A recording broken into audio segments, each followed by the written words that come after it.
أعوذ بالله من الشيطان الرجيم. بسم الله الرحمن الرحيم. ولقد خلقناكم ثم صورناكم ثم قلنا للملائكة اسجدوا لآدم فسجدوا إلا إبليس لم يكن من الساجدين. قال ما منعك ألا تسجد إذ أمرتك؟ قال أنا خير منه خلقتني من نار وخلقته من طين. قال فاهبط منها فما يكون لك أن تتكبر فيها فاخرج إنك من الصاغرين. قال أنظرني إلى يوم يبعثون. قال إنك من المنظرين. قال فبما أغويتني لأقعدن لهم صراطك المستقيم ثم لآتينهم من بين أيديهم ومن خلفهم وعن أيمانهم وعن شمائلهم ولا تجد أكثرهم شاكرين.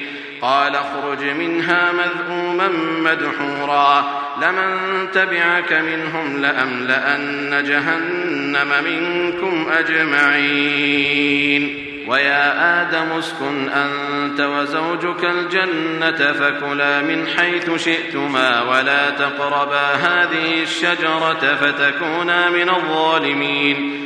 فوسوس لهما الشيطان ليبدي لهما ما وري عنهما من سوآتهما وقال ما نهاكما ربكما عن هذه الشجرة إلا أن تكونا ملكين أو تكونا من الخالدين. وقاسمهما إني لكما لمن الناصحين فدلاهما بغرور فلما ذاقا الشجرة بدت لهما سوآتهما وطفقا يخصفان عليهما من ورق الجنة وناداهما ربهما ألم أنهكما عن تلكما الشجرة وأقل لكما إن الشيطان لكما عدو مبين. قالا ربنا ظلمنا أنفسنا وإن لم تغفر لنا وترحمنا لنكونن من الخاسرين. قال اهبطوا بعضكم لبعض عدو ولكم في الأرض مستقر ومتاع إلى حين. قال فيها تحيون وفيها تموتون ومنها تخرجون. صدق الله العظيم. الحمد لله رب العالمين والصلاة والسلام على سيد المرسلين وعلى آله